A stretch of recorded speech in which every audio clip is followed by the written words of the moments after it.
Bom dia, amigos, cavaleiros, amazonas da Nova Ordem de Cristo e a todos os demais, que me acompanham aqui nas minhas publicações sobre arte, espiritualidade e sobre nós como seres na caminhada evolutiva, Bom, pessoal, hoje vamos fazer a leitura do livro Colombo e o Mistério dos Templários na América, ou simplesmente como eu coloco aqui, os Templários na América, certo? Na parte da tarde, minha gente, às 16 horas, nós vamos fazer uma live, certo? E desde já convido a todos a participar, a interagir, a perguntar, certo? Aqui, ó. Então, vamos ler da página 1 até a página 50, E aí, mas antes de mais nada, eu quero agradecer a todos vocês. Eu passei cerca de 8 anos em uma plataforma digital, publicando a arte e já a espiritualidade, o mundo quântico, mas não tinha engajamento sim. Não vou mentir que não tinha muito engajamento, mas não havia uma expansão, um número determinado de pessoas não passava mais daquilo. Mas graças a várias outras plataformas que hoje estou participando, as pessoas estão interagindo, indo para outras plataformas também, e meus seguidores cada vez aumentam mais, pessoas que compartilham, pessoas que eu conheço ao redor desse planeta. E hoje estou comemorando, porque fazem 49 anos e 9 meses que eu me acoplei a esse corpo, Eu como ser quântico, que eu nasci nesse plano biológico recentemente, estou muito grato, Dia 10 de agosto de 2023, faz 49 anos e 9 meses. Agora vamos ao estudo, gente? Bom, pessoal, veja, vamos continuando com a leitura do nosso estudo aqui do livro Henri Saint-Clair. E para compreender o príncipe Henri Saint-Clair, um homem digno de imortal lembranças, como o descreve a narrativa de Zeno, precisamos antes entender os acontecimentos históricos que influenciaram de modo imediato para a sua época. Nos primeiros anos do século XIV, a Escócia era constantemente atacada por Eduardo I. Eduardo I, rei da Escócia e da Inglaterra, Rei da Inglaterra, a começar com a Batalha de Roslin. Em 1303, os escoceses em maior número derrotaram decisivamente os ingleses em 3 confrontos isolados. Em 1314, quando Maxwell, fui para a fogueira, Eduardo, decidido a vingar-se, marchou para o norte com um exército muito bem treinado para enfrentar os escoceses em Borch. Os escoceses venceram a batalha, em grande parte devido à intervenção dos cavaleiros templários, seguidos pelo rei Robert Bruce, apoiado por William Saint-Clair e seus 2 filhos, William e Henry. Como reconhecimento pela ajuda, dos Templários nessa batalha, e com o objetivo de encobrir a presença dos Templários em seu território, Robert Bruce criou a Ordem Real da Escócia. Seu sucessor, o rei Davi II da Escócia, também nomeou William Saint-Clair grão-mestre das corporações de ofícios e guildas da Escócia, um cargo que se tornou hereditário. Esse grau de guildas, certo? Era de maçons, certo? Então, essas guildas na nossa época templária eram oficinas, lojas, onde nós templários, junto com pedreiros livres, íamos estudar e por meio também da maçonaria, né, da arte real de esculpir a pedra, a pedra bruta, nós exercitávamos uma ritualística do autoconhecimento enquanto trabalhávamos. Por isso que hoje eu pinto. Por quê? Porque usando a arte eu vou fazendo aquela viagem dentro de mim mesmo e vou crescendo e me autoconhecendo, que essa é a maior meta de nós aqui na Terra, né? Nesse período, entre o ano 1200 e 1314, eu, Jackson Boldei, era o grão-mestre da Ordem Templária, né? E a gente estávamos em construção de vários castelos, reformando outros, ampliando várias outras coisas. Então, se trabalhava muito e no meio desse trabalho se fazia essa ritualística de autorreforma.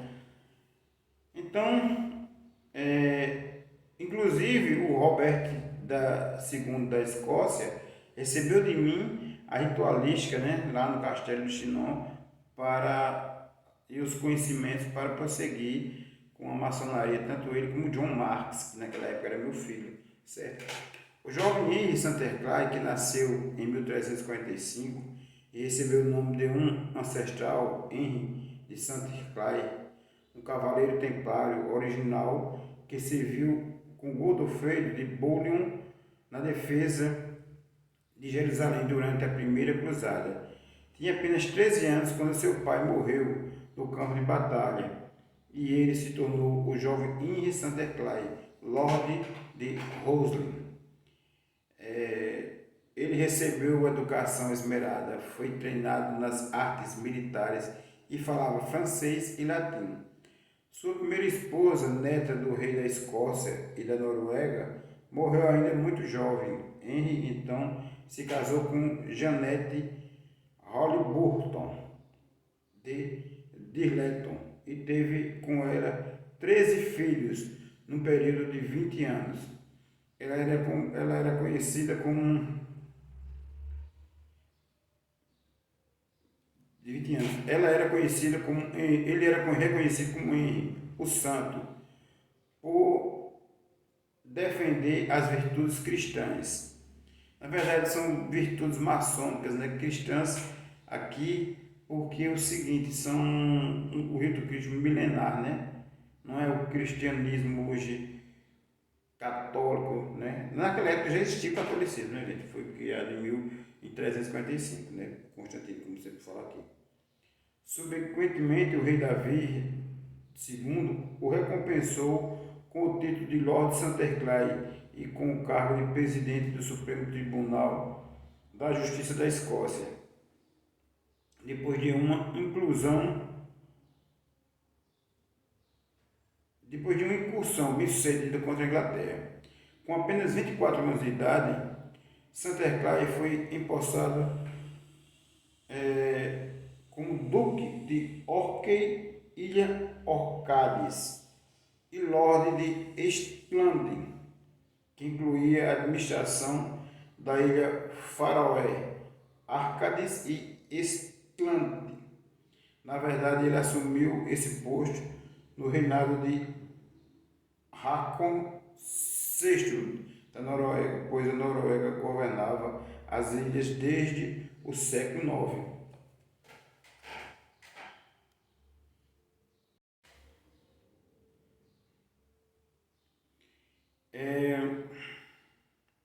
Como penhor de sua obrigação para com o rei norueguês de manter o controle de todas as ilhas, Henry construiu o castelo de Kirkwall, sua base de operações nas Arcádias. Ao mesmo tempo, ele supervisionou a construção de uma frota de navios para estimular o comércio no mar da Noruega e patrulhar suas águas. Bom, daqui, né, é que se surgia a ideia da frota de navios templários, certo? Usando conhecimentos de cartas náuticas e engenharia atlântica que nós templários adquirimos por meio da hereditariedade que era passada de pai para filho, né, dos descendentes de Jacó e de José do Egito, que pegou essas cartas lá com os descendentes de Osíris, né? Surpreendentemente, ele realizou tudo isso antes de completar 35 anos de idade.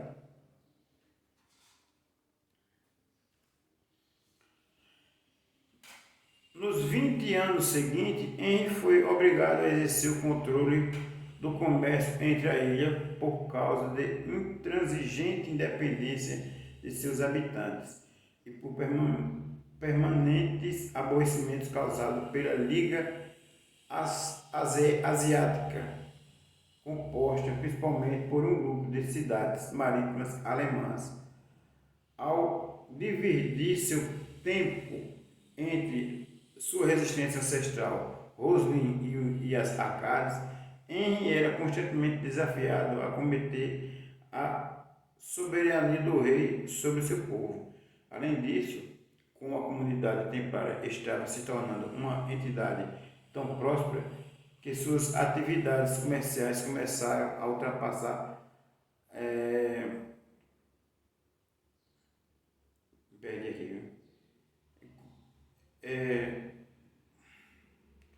uma entidade tão próxima, né, a Templária, que suas atividades comerciais começaram a ultrapassar as fronteiras escocesas.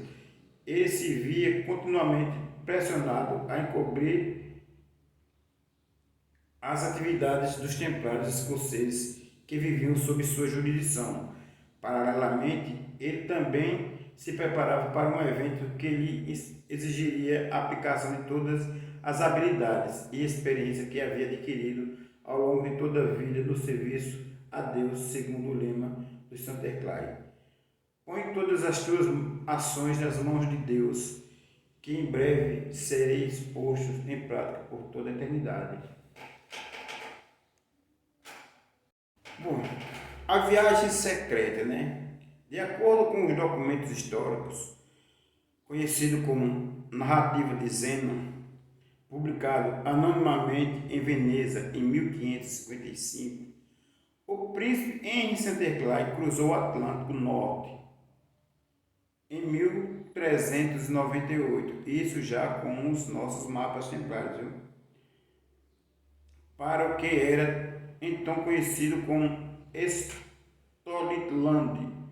O autor da narrativa, Antônio Zeno, era, como descobrimos, descendente direto tanto do almirante Nicolò como do almirante Antônio Zeno, que parece receber ordens de viajar de Veneza para a Escócia com o objetivo de transmitir ao príncipe os conhecimentos e aptidões de navegação específicas que seriam necessários para uma viagem como essa. Quer dizer, esses dois navegantes, minha gente, eles fazem parte da Ordem Templária, certo? E o príncipe aqui, o príncipe Dom Henrique Santerclay, ele também era templário, certo? Ele era da linhagem sagrada. Nicolò faleceu antes da viagem, assim conta a história que, com a ajuda de seu amigo de confiança, no lugar tenente Sijarmes Gur e do almirante veneziano Antônio Zeno, no dia 1º de abril de 1398, Santerclay zarpou da Escócia no comando de uma frota de 13 galeras em direção ao que atualmente Guisborne Harbor, Nova Escócia, onde aportou em 2 de julho de 1398. Como eu sempre falo, gente, eu tive aqui com o Jacques Molay aqui nas Américas em 1303 e tive também em 1305, certo? É o que eu recordo. Se situados às duas margens de um grande rio no canto inferior esquerdo, no território identificado como Estoliland. O historiador Frederick Pohl foi um dos primeiros a associar a narrativa de Zemo às lendas orais dos Micmacs nativos da Nova Escócia, relacionando a viagem secreta do príncipe Henry Saint-Clair e os cavaleiros templários que acompanhavam Gluck-Cap, entidade sagrada desses ameríndios. Por exemplo, Poe concluiu que existem 17 semelhanças marcadas entre Gluck, o deus homem e o príncipe Henry, o que não quer dizer que a identidade do príncipe Henry tenha sido integrada a essa entidade Micmac, mas sim que Henry pode ter assumido a persona de Gluck-Cap, com objetivos pessoais, pois ele e seus companheiros teriam compreendido logo ao chegar no Novo Mundo que para manter uma colônia ou deslocar-se para o interior do continente precisavam contar com o conhecimento dos nativos sobre essa região. Bom, pessoal, voltando sobre o conhecer, né, a conclusão que o Henry Saint-Clair teve de precisar ter o apoio dos nativos para poder entrar, né, na parte mais interior do continente aqui, do nosso continente americano. Isso aqui é conversa, certo, gente? Eu, Jacques Muley, naquela época, veja, nós tínhamos um voto de castidade. Castidade é não fazer o mal, gente. Ser casto, ser bom, ser caridoso. Entende? Nós não fazíamos voto de pobreza, certo? Pobreza assim, nós usufruímos dos bens para o bem comum. E a castidade era se manter casto, se manter o mais puro possível e honrado possível, não era a falta de sexo. Então, eu tive um relacionamento discreto, que não era secreto para ninguém, com Beatriz de Rickson, tanto é que ela teve um filho comigo, o nome dele, já falei aqui anteriormente, era John Marks, certo? E me casei também com 3 índias e as levei para a França. Eu conto isso naquele desenho que está ali. Daqui a pouco vou mostrar para vocês. Aí o que é que acontece? A ideia aqui era entrar dentro do continente, casar-se com o maior número de índios para ter vários parentes indígenas e eles passarem todas as informações sobre locais propícios para a produção de alimentos, locais propícios para extração de ouro, prata e outros metais, locais propícios para a construção de vilas. Então era isso que era feito aqui, não houve uma casualidade, certo? Essa casualidade aqui não houve. Então, segundo as lendas dos Micmacs,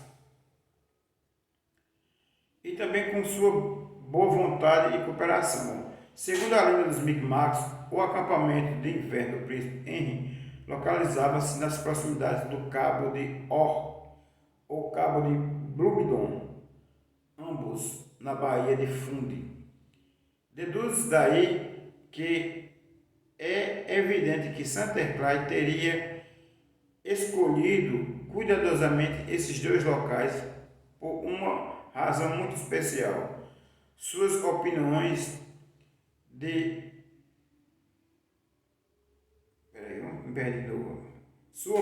posições de observação estratégica.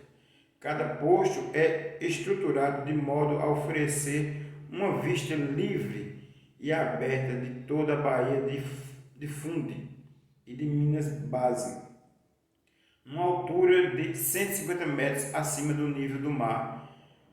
No caso do promontório do Cabo Orkney e de 250 metros no caso de Blomidon. No dia claro é possível observar desses pontos tanto a entrada da Baía de Fundy, da ilha de Gramado, quanto o estreito de Northumberland, do outro lado do istmo de Gilgamesh.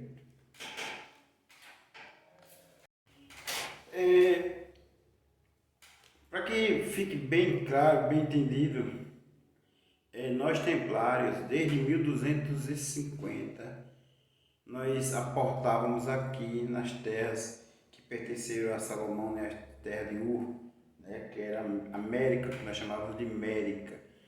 E essas informações sobre as terras da América foi passada de pai para filho, né, aí é onde entra a simbologia maçônica que nós estudamos, né?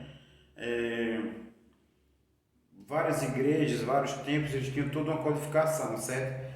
Além dos graus evolutivos, né, da evolução ética do ser humano, era também para aquelas pessoas que haviam sido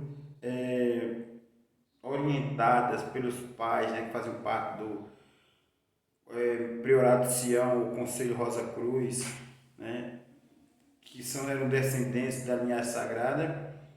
A simbologia tinha múltiplos, igual a Bíblia, como eu falei na live, né? Tinha múltiplos fundamentos, múltiplas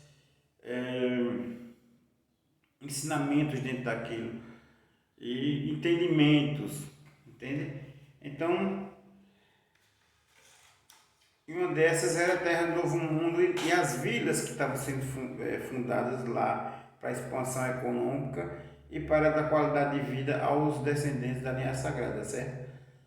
Curiosamente, e antes disso, antes de ler essa parte aqui, quando eu vim, a última vez que eu me lembro, né, que nós aportamos aqui, onde hoje é o Suriname, havia um lago estreito, né, um rio largo, interessante, rio largo. Então, esse rio bem largo, ele dava acesso a uma grande lagoa que fica no Suriname.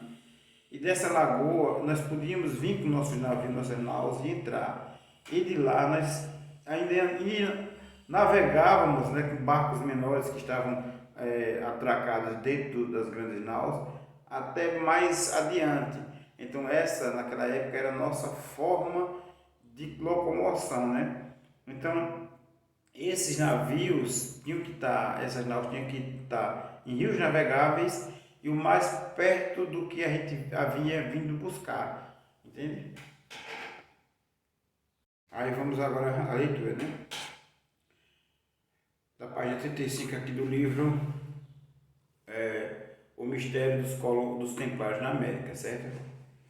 Então, curiosamente, na narrativa de Zeno, informa que o príncipe Henrique enviou Antônio e sua frota de volta às Arcádias, pouco depois de aportar em Gisborgon, Harbor.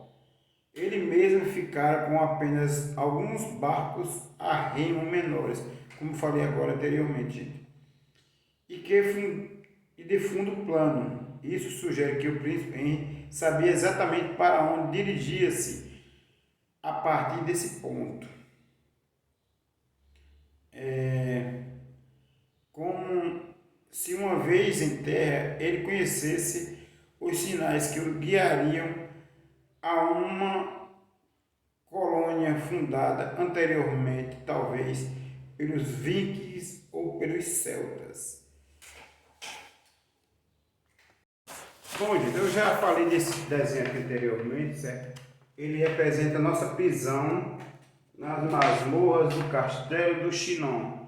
Eu, Iripai, Godofredo de Champagne e vários outros irmãos que fomos presos, pegamos prisão perpétua, uns e outros fomos para a fogueira. Esse aqui é um projeto para tela que em breve estarei fazendo tamanho gigante, igual aquela tela do vaqueiro, certo?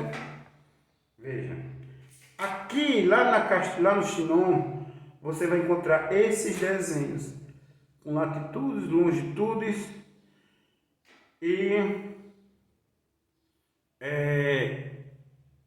feitos por mim, Jacques de Molay, para que os descendentes da linhagem pudessem encontrar onde estavam esses acampamentos, essas vilas do Graal, onde esses homens brancos haviam aportado, né? Esses mesmos conhecimentos eu Jacques de Molay, passei para John Marks, meu filho meu com Beatriz de Higgs, e passei também para Robert Bruce, da Escócia.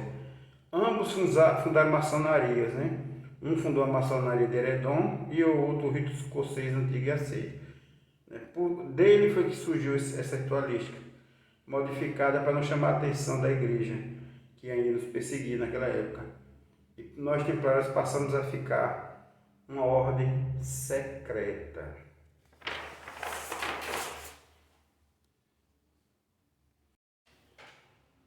Bom, gente, aí como eu lhe falei, aquelas inscrições eu deixei do Castelo do Chinon. Por isso a certeza absoluta. Eu comprei esse livro porque eu já tinha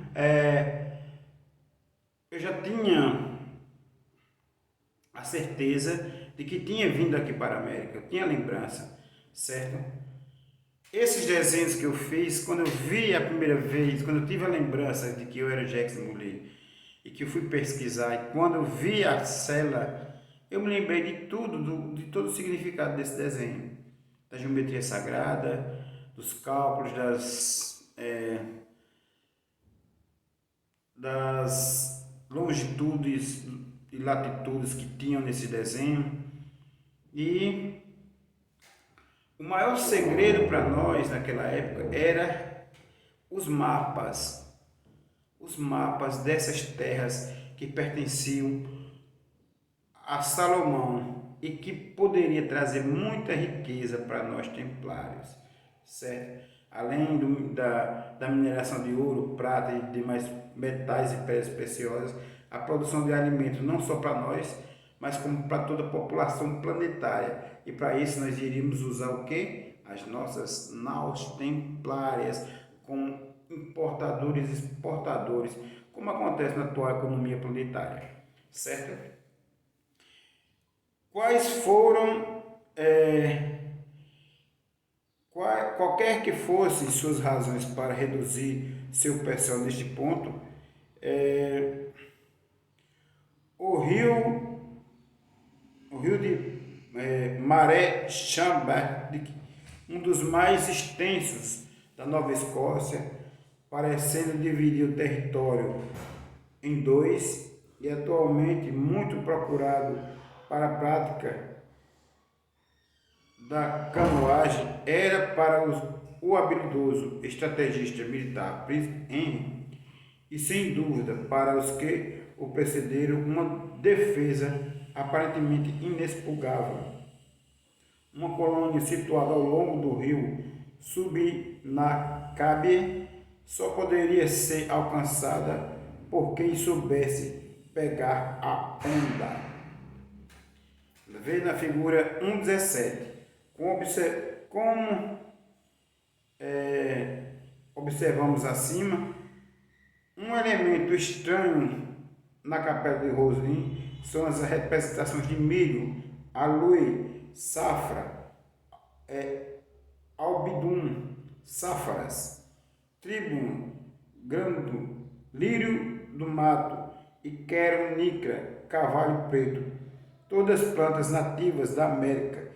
Nas últimas três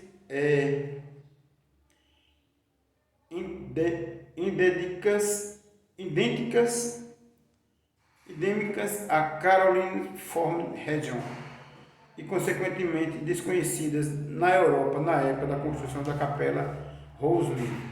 Bom, gente, aqui tem um mapa do Príncipe Henry, certo? E aqui, ó, gente, temos um mapa pequeno, certo? Com castelos pequenos.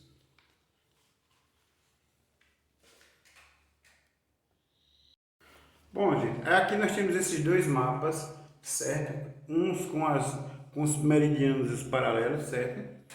E aqui nele, ó, em uma parte dele aqui, tem um castelo, é porque a câmera fica desfocando, certo? Por aqui, ó, um castelo, certo? Então, e aqui temos o lago Micmac,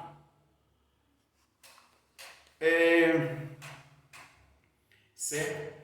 Mapa geral da Nova Escócia, destacando áreas atribuídas à lenda do Micmac, de Glop, ou Glock, a Glocop, Trilha de Goscap, tem como centro o rio Chenubenacadie.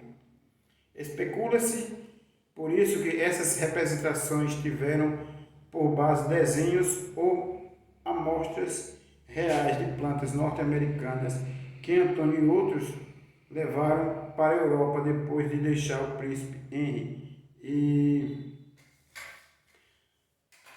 seu grupo. Além disso, as numerosas gravuras estranhas em forma de cubo projetam-se no teto da capela e cobertas com símbolos templários podem representar os baús que foram inicialmente distribuídos entre as 13 galeras da frota do príncipe Henry, tanto para servir de lastro como para conter os tesouros dos templários durante seu transporte para o Novo Mundo.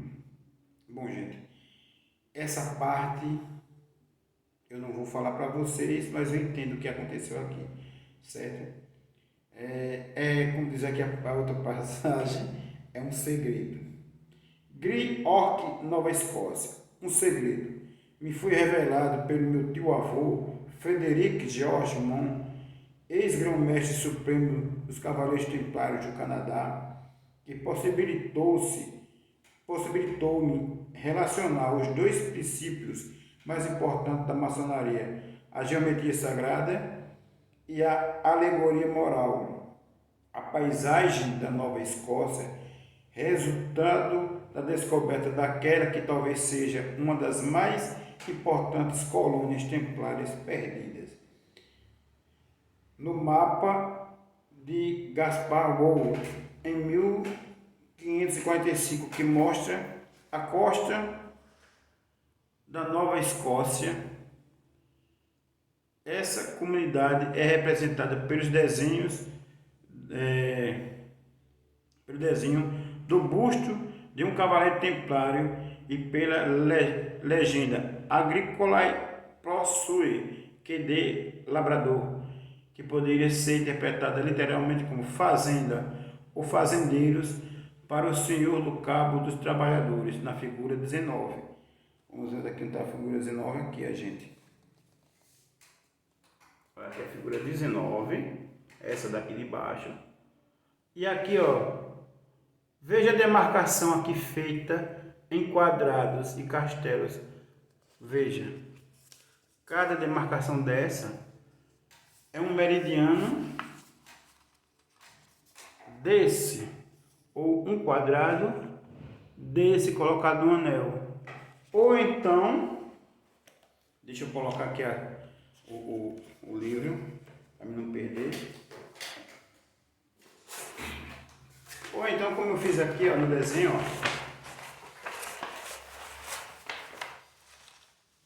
um quadrado desse, certo? Que eu estou aqui desenhando aqui como Jackson Molay. Entenderam?